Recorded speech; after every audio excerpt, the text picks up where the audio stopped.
they are, for dividing two integers, are the same as the rules for multiplication. So it's not like you have to learn anything new. So, and then we know that if the signs are the same, it'll always be positive. If it's negative, if they're different, the answer the quotient of the product will be negative. Okay, so that much we know, and let's start with. I think I asked you to do. Find it. Sorry.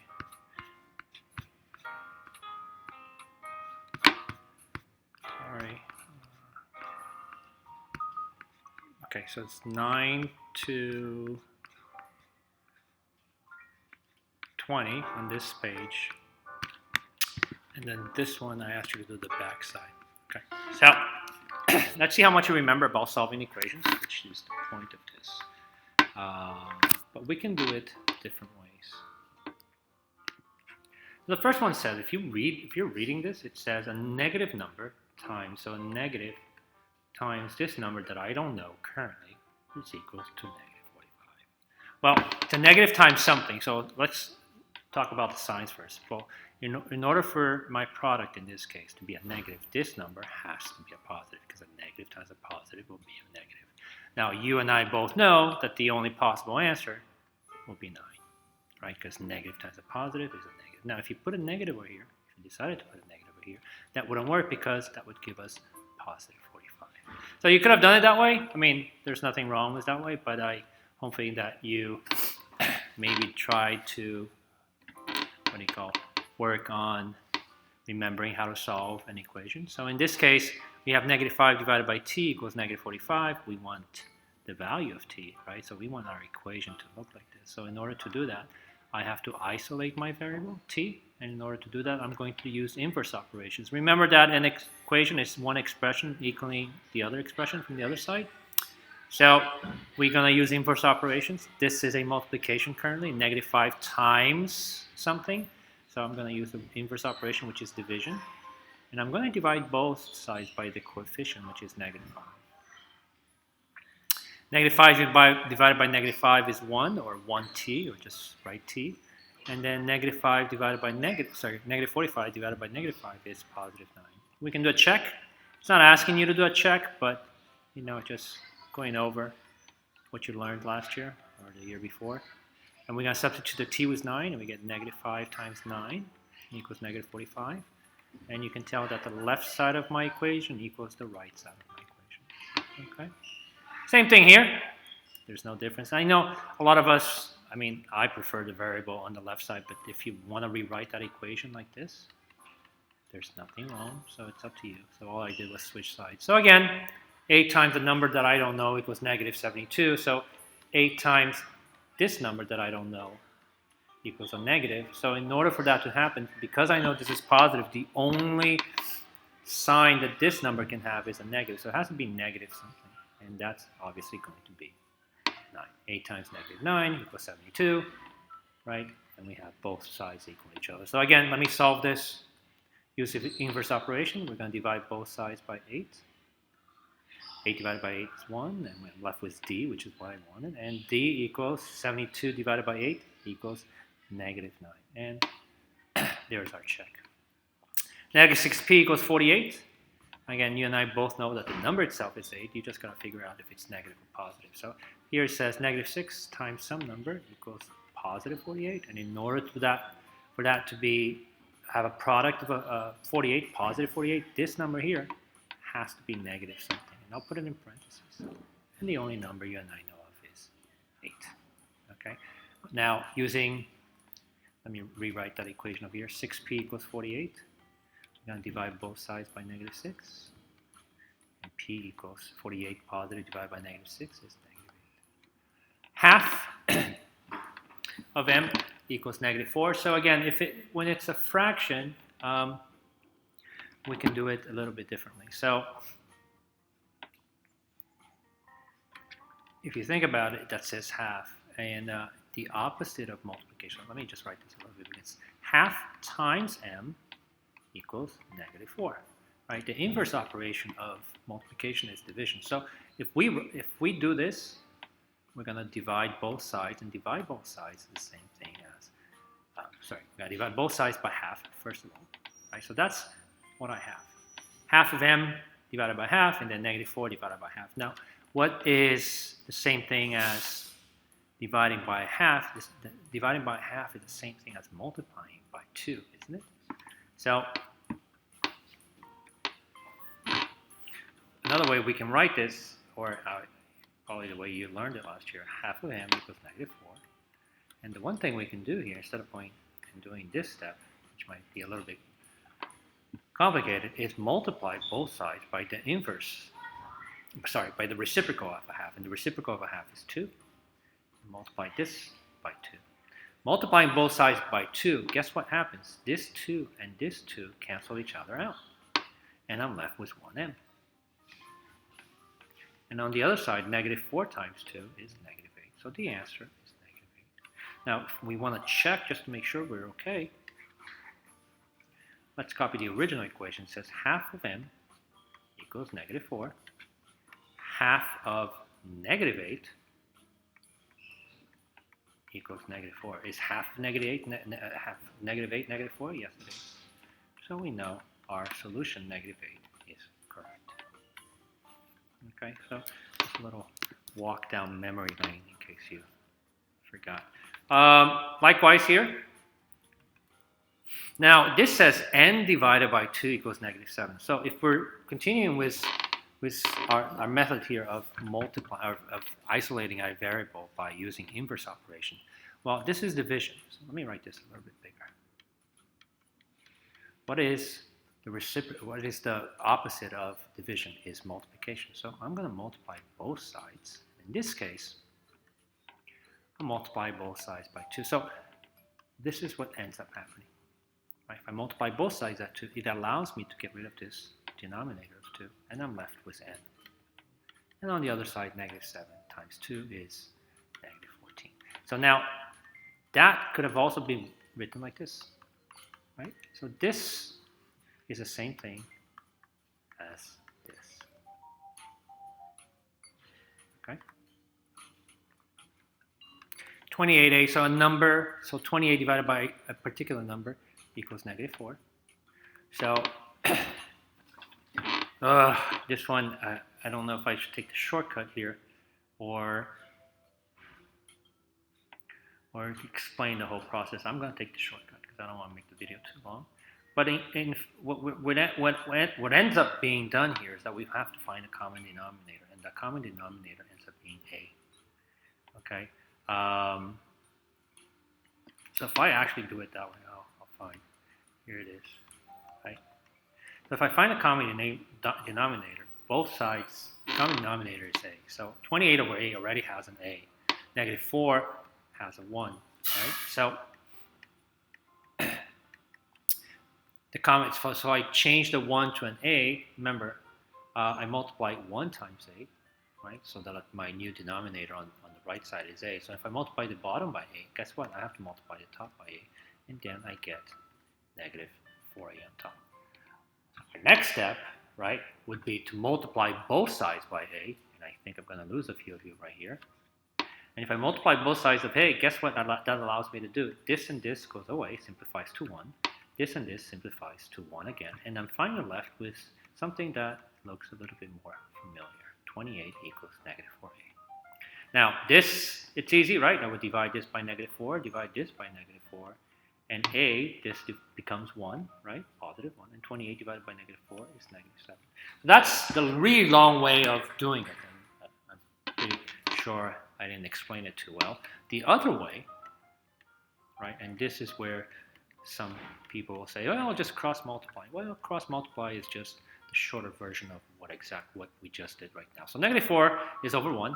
Look what happens when I cross multiply. When I cross multiply these two, and cross multiply these two.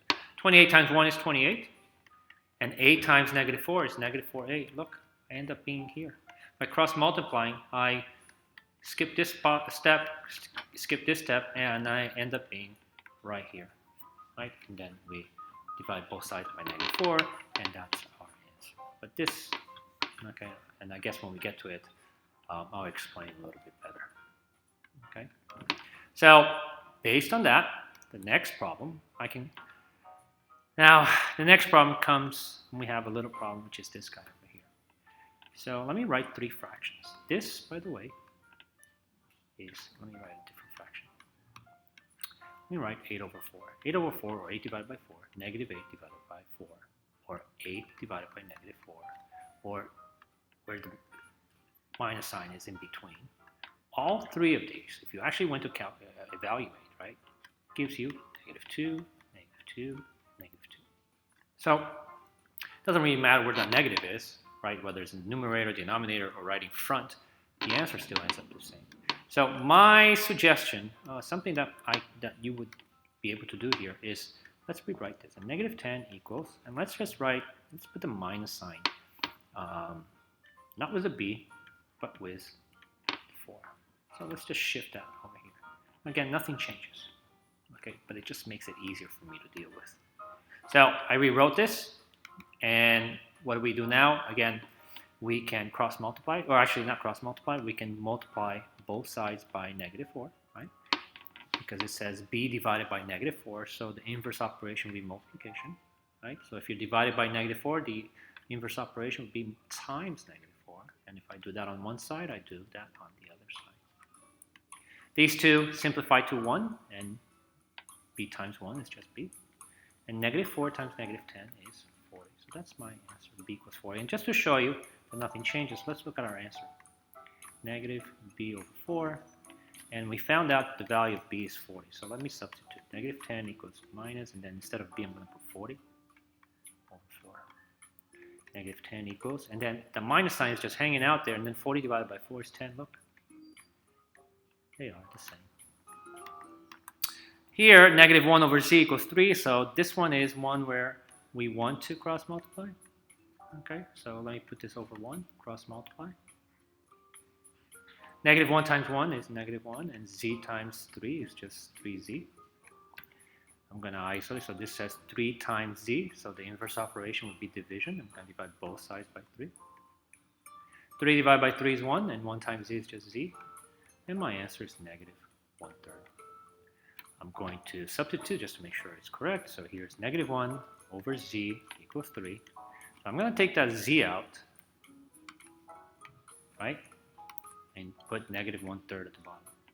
So negative 1 divided by 1/3. So let's write that horizontally. So we have negative 1 divided by negative 1/3. We can change this to a multiplication problem, right? So we are going to multiply by the reciprocal of negative 1 over 3rd, which is negative 3. If you want to put it over 1, you can. A negative times a negative is a positive. 1 times 3 is just 3. And if you put a 3 over 1, it's fine. But the answer ends up being 3. Right? So does that both sides equal each other? Yeah, they do. Okay. So don't know how much of 5th grade or 6th grade work you remember, but that should have been part of it. Okay. Next one. For this one, I asked you to do not this. This is already done. And this one, right? So it's negative 6 times negative 3/4. We're going to rewrite this as a multiplication. 6 times the reciprocal, which would be negative 4 over 3.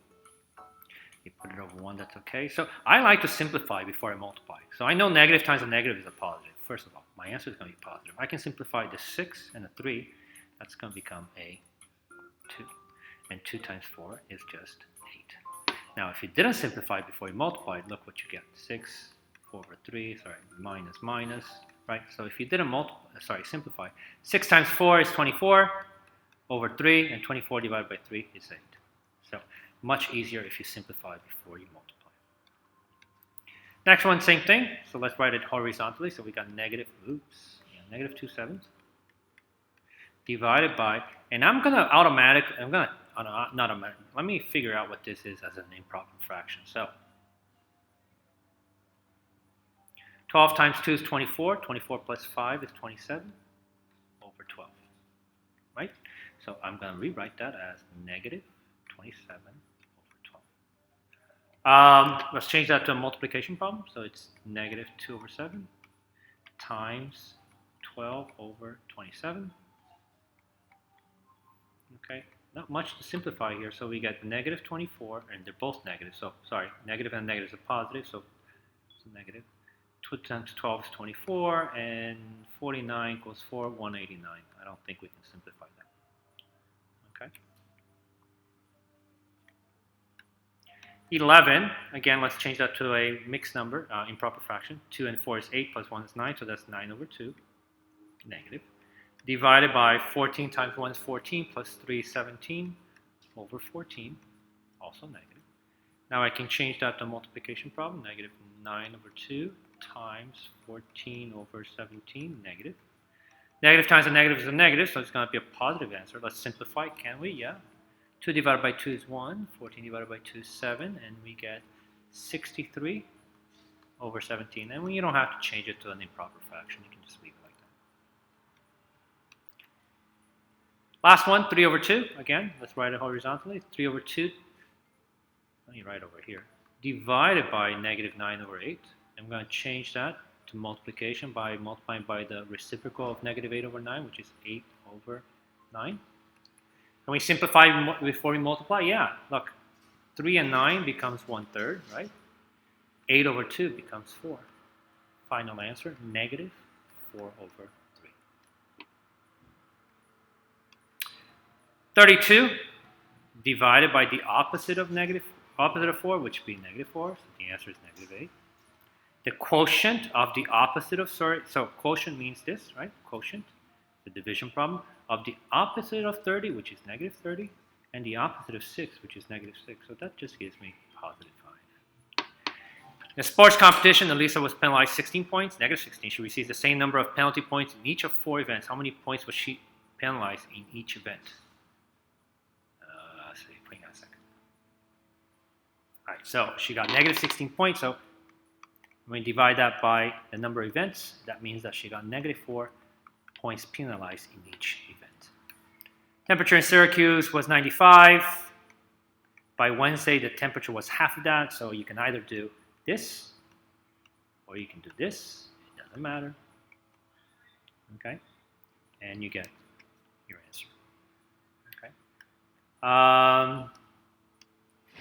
17, the assembly of a machine takes 3/4 of an hour. There are 12 steps in the assembly process. What is the average time for each step? Well, so the total time was this, divided by the number of steps, 12. Let's see how much time each step took.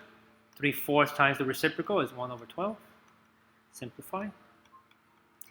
1/16 of an hour for each step.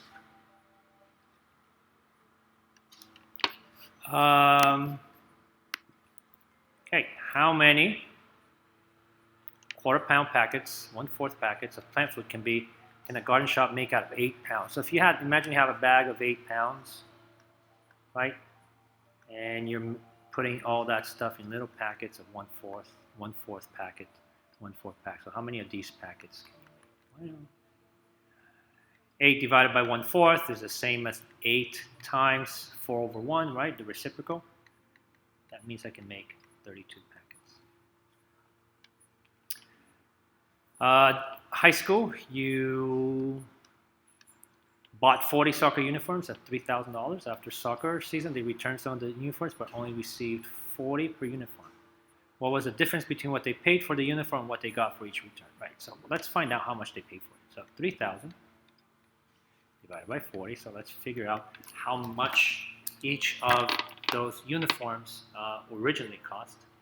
Okay, so 3,000 divided by 40. Each uniform costs $75 to begin with. Right? So once the season was over, they returned it, but they only got 40 back. Okay, so 75 minus 40, so the difference was 35. So if you paid 75 and then when you return it, you got 40, that means that you only paid $35 of the original value. 20, a commuter has $245 in his savings account. This account changes by negative 15 in each week. One time period, the account changed by negative 40. How many weeks did the commuter buy tickets? All right, so he spent negative 240, right? Total. And each ticket was negative 15, right? $15 or negative 15. So how many times, how long did it take for him to spend $240 given the fact that he spent 15 at a time? So if we divide 240 divided by 15, that means that this, to be negative 40, it took him 16 weeks. Okay? How much money must he add to his account if he wants to have 20 weeks? Well, if he had 245, right, and he spent 240, that means that currently he has $5. So he has to put money in the account. So 5 plus how much will give us this 20 weeks worth of tickets? Well, 20 weeks times 15 for every week, so 20 times 15. So if you're going to buy a whatever train ticket, commuter ticket for 20 weeks, and each week you spend 15, that means you have to have $300 in your account. So he has 5 right now because he spent that 240. So in order to reach 300, he needs to add 295. Okay, so that should give you a little bit of a review on equations and just get you used to the negative, positive division rules, and dividing by two integers with a different signs or two integers with the same sign. Okay.